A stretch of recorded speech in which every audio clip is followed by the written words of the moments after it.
kasih bagi ibu-ibu dan bapak-bapak yang sudah hadir pada kesempatan siang kali ini untuk memberikan sedikit informasi terkait stunting. Stunting itu apa? Garang lah ya. Stunting itu adalah gejala di mana anak kita itu mengalami gagal tumbuh, gagal kembang, dan gagal metabolisme. Artinya di sini adalah bahasa kasarnya jadi orang tua lah kehalusan awak. Nah itu. Tapi kalau sebenarnya halus stunting ya, artinya stunting itu merupakan suatu gejala penyakit yang biasanya ditandai dengan tinggi dan berat badan anak yang tidak stabil atau tidak sesuai dengan umurnya. Nah, kemudian ada beberapa yang bisa kita lakukan untuk mencegah stunting. Salah satunya adalah membuat tabel janji diri. Tabel janji diri adalah tabel di mana berisi komitmen yang biasanya dibuat oleh suami dan istri untuk dilaksanakan dalam rangka mencegah dan menangani stunting itu sendiri. Oke. Jadi komitmen itu adalah janji yang dibuat untuk bisa dilaksanakan seperti itu, ya. Kemudian kita akan belajar tentang pemetaan kemampuan diri dan keluarga. Jadi maksudnya pemetaan di sini adalah bukan kita membuat peta atau apa ya Bu. Jadi pemetaan di sini adalah kita membuat daftar-daftar hal-hal yang dianggap perlu dilaksanakan dalam rangka pencegahan dan penanganan stunting dari keluarga, dari lingkungan keluarga ya, dari ibu, bapak, kemudian lingkungan sekitar, intinya seperti itu. Kemudian kita akan belajar tentang apa itu kemampuan diri. Kemampuan diri bukan kita ulun bisa apa naik motor, itu bukan kemampuan diri. Ulun bisa apa basuh, bukan kemampuan diri yang dimaksud. Kemampuan diri yang dimaksud di sini adalah hal-hal yang bisa kita lakukan untuk menangani atau mencegah stunting secara dini dari hal-hal yang sederhana dari kehidupan kita sehari-hari. Nah, contohnya yang bisa kita lakukan adalah ibu selama kehamilan itu bisa mengonsumsi atau memakan makanan yang bergizi agar nantinya anak di dalam kandungan bisa mendapatkan asupan nutrisi yang baik dan ibunya juga bisa kuat selama masa kehamilan. Kemudian yang kedua, ayah memberikan dukungan saat ibu sedang hamil. Nah, jadi potensi diri atau kemampuan diri yang bisa dilaksanakan tadi, satu, makan makanan bergizi selama ibu hamil bagi ibu hamil. Jadi itu punya dampak positif, satu, agar bayi dalam kandungan bisa sehat selama masa kehamilan dan ibu hamil sendiri bisa kuat menjalani kehamilan yang 9 bulan itu. Ya, oke, yang kedua, ayah memberikan dukungan saat ibu hamil. Artinya di sini ketika ibu hamil, seseorang atau seorang ibu sedang hamil itu tidak bisa dipaksa untuk bekerja terlalu berat. Maka tugas suami adalah membantu meringankan tugas ibu selama di rumah. Contohnya bapak bisa bantu cuci piring, beres-beres rumah. Nah, gitu loh. Kemudian yang ketiga adalah ibu saat hamil harus dalam keadaan sehat. Makanya itu tadi pentingnya makan makanan bergizi dan juga dukungan dari suami itu tadi agar ibu hamil itu selalu sehat dan bisa kuat ya. Kemudian yang keempat, ASI ibu bisa berjalan lancar. Artinya setelah nanti si ibu melahirkan itu diharapkan nanti bisa memberikan ASI eksklusif kepada bayinya selama 6 bulan, kurang lebih selama 6 bulan kurang lebih. Di mana itu bisa diwujudkan seseorang ibu hamil bisa mendapatkan ASI yang lancar apabila asupan nutrisinya terjaga selama masa kehamilan dan setelah melahirkan. Kemudian yang kelima, keluarga memanfaatkan bantuan sosial yang diterima untuk meningkatkan gizi anak. Nah, kan bapak-bapak ibu KPM ini kan dapat BPNT lah, sembako aja kemudian. Nah, itu dimanfaatkan, bujur-bujur dimanfaatkan untuk membeli makanan-makanan yang bergizi. Ya, beli beras, nanti bisa dimasak jadi nasi. Kemudian beli sayur, beli ikan, beli telur dari bantuan dana sosialnya. Jangan beli mie instan, beli makanan-makanan kaleng. Jangan apa jadi suruh menukar rokok, jangan nukar udut lah. Nggih, artinya itu kada bisa untuk meningkatkan gizi anak dan keluarga. Kemudian yang ke 1 2 3 4 5 6 lah berarti lah. Nah, ibu memasak sendiri makanan sehari-hari untuk keluarga.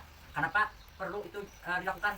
Oleh bila ibu yang memasak makanannya, ibunya tahu, oh ini bujur-bujur bergizi, ini aku, ini bujur-bujur baik, nah bisa lakiku segala macam. Nah, itu ada 6 hal secara umum. Artinya nanti kalau ada ibu-ibu nanti yang ditanyakan masalah potensi diri, bisa nanti sharing-sharing lagi dengan saya lah ya. Kemudian oke, di sini ada tabel pemanfaatan kemampuan diri keluarga ya Bapak Ibu. Jadi ada ini poin 1, apakah ibu sehat selama kehamilan? Jawabannya ada ya, ada tidak. Di sini bisa kita melihat apakah memang selama kehamilan kesehatan ibu dan kesehatan janin itu memang benar terpenuhi atau tidak. Kemudian yang kedua, apakah ayah memberikan dukungan saat ibu hamil? Contohnya kayak Jalun tadi lah, memberi makanan yang bergizi, kemudian membantu pekerjaan-pekerjaan yang berat di rumah. Nah, kemudian apakah ayah terlibat dalam pengasuhan anak selama ini? Ini contoh bagi ibu yang sudah punya anak lebih dari 1. Nah, anaknya sudah bisa dari 1 dan istrinya hamil lagi. Yang ketiga, apakah ayah terlibat dalam pengasuhan anak selama ini? Nah, ini terkhusus bagi ibu-ibu dan bapak-bapak yang punya anak lebih dari 1. Artinya kan dan istrinya sedang hamil nih. Ya, jadi nggak mungkin kan mana batianan, mana betihi, mau urus anak dalam parut, mau urus anak di luar parut pulang. Puyuh kalau awak behingal jalur banjar tuh tadi. Nah, jadi kita akan melihat nih dalam tabel ini apakah ayah terlibat dalam pengasuhan anak selama ini. Kemudian yang keempat, apakah anak sudah mendapatkan ASI eksklusif pada usia 0 sampai 6 bulan? Nah, sudah ya. Nah, alhamdulillah kalau sudah berarti ibu sudah melaksanakan pemanfaatan kemampuan diri dan keluarga. Oke. Kemudian yang kelima, apakah asupan gizi anak sudah tercukupi setiap hari? Sudah anaknya makan makanan yang bergizi, sayur, ikan, telur, nasi. Jangan ditukarkan Anak-anak taro, busuk, tukarkan Sprite. Jangan kayak itulah. Ini Aku suka anak ulun Pak. alhamdulillah ya. Kemudian yang keenam, apakah anak termasuk anak yang suka menjaga kebersihan? Iya Nah, Pak. di sini kita bisa ini nih, bisa mengarahkan anak kan misalnya anaknya setelah main-main di tanah Cuci langsung ke tangan. rumah, apakah cuci tangan dulu atau langsung makan atau langsung ke tempat tidur atau gimana? Nah, jadi kita yang mengarahkan sebagai orang tua kan. Yang ketujuh, apakah sudah memantau tinggi badan anak setiap bulan? Enggak Nah, sudah. jadi kan kalau anak itu setiap bulannya kita antar ke posyandu kan biasanya yang masih bayi ya, terutama yang masih bayi kita cek nih berat badannya, tinggi badannya sesuai atau tidak dengan grafik pertumbuhan dan perkembangan bayi yang memang sesuai dengan standar kesehatannya. Ya. Oke, kemudian Nah, yang ini diantar ka itu di Tika. Di TK? Itu ibu ko di Tika, Bu. Pak. oh ya ya, berarti bukan cuma di posyandu lah. Ya. Nah, oh ya berarti nah bagus itu Bu, artinya apapun fasilitas yang ada di lingkungan sekitar kita manfaatkan Ya. untuk bisa memanfaatkan kemampuan diri dan keluarga. Oke. Benar. Oke. Jadi ini yang terakhir ya Bu, yang nomor 10, apakah anggota keluarga sudah bekerja sama untuk mengerjakan pekerjaan rumah tangga? Diskusikan dengan suami. Kayak payo abahnya, anu nah, saya kira kita nih anak kita ini nah, jangan stunting, jangan biar bahan gitu nah. Saya kira ini tuh sesuai anu berat awaknya, tinggi awaknya tuh supaya sehat, supaya cerdas gitu kan. Nah, Daw ulun gunakan pa ay sa dapat sembako kemarin manukan hantalo.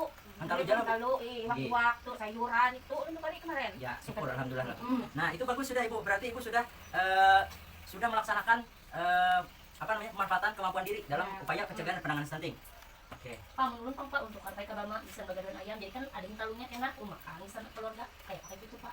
Anak aja lah Pak ulun menggunakannya Pak. Kalau itu bisa sebenarnya Bu, cuma itu itu utama itu kalau bisa jadi prioritas yang belakangan dulu. Kalau bisa langsung diberikan makanan-makanan yang bergizi yang langsung bisa dikonsumsi oleh keluarga. Contohnya Ibu ke agen atau ke warung itu beli beras, beli telur. Ada apa beli manggaduh, wai? Apa Ya, beli manggaduh, ya, mana manggaduh ya. anak dapat manggaduh Ya, ayam pulang lu Dari Ibu iya Isna tiap hari. ini dapat dari PKH kemarin tuh. Apa aja? Dapat duit dari PKH, menukan Macam mama tadi tuh. Menukan, Itu dapat iya. baju itu kan jadi Iya, penambahan tuh ya kena. Bisa- Penambahan sumber daya alam. Bisa juga anak menambah bisnis, menambah penghasilan keluarga kan. Saya kira lakas lulus Ibu Isna. Tapi kan utamakan dulu apa namanya keperluan di rumah, keperluan di dapur, keperluan anak sekolah. Baru kalau ada lebihnya silakan untuk investasi, untuk apa? Untuk berdagang kecil-kecilan, untuk usaha segala macam. Oke, itu bagus malah. Ulun dukung 1000%, kalau 100% lagi 1000%. Ya, oke. Nah, kemudian lah Ibu, tadi kan kita memetakan kemampuan sumber daya yang ada di keluarga kita lah. Nah, kemudian kita akan melihat apa sih di lingkungan sekitar kita ini bisa kita manfaatkan untuk bisa dalam rangka penanganan dan pencegahan stunting. Contohnya nih, pohon pian di rumah tuh pasti ada misalnya ada besi tanah sedikit kan nang sesambitan jadi orang tuh kan parata sambitan tuh kan ada nang kosong. Bisa di situ Bu ai ditanami buah-buah, sayur-sayur. Jadi pohon pian bila hendak dapat buah-buahan, sayur-sayuran segar untuk pemenuhan gizi keluarga tuh ada uyuh lagi menukar. Ya kalau uyuh menukar pohon pian keberapa kalau duit lagi. Nah, atau misalnya nang parak-parak sungai, kawan mengunjun meluntak.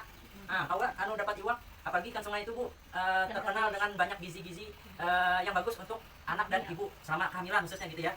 Kemudian ibu juga bisa memanfaatkan, nah seperti tadi kata Ibu Isna, dapat duit TKH bisa untuk digunakan dalam rangka pemenuhan gizi keluarga, dan juga kalau misalnya ada sakit atau perlu ke puskesmas bisa digunakan uangnya untuk berobat.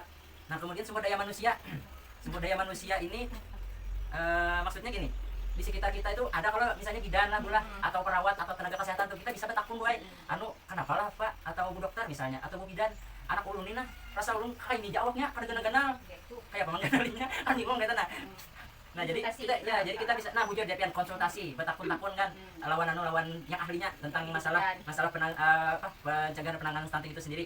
Oke. Ada apa Pak, betakun dengan dukun.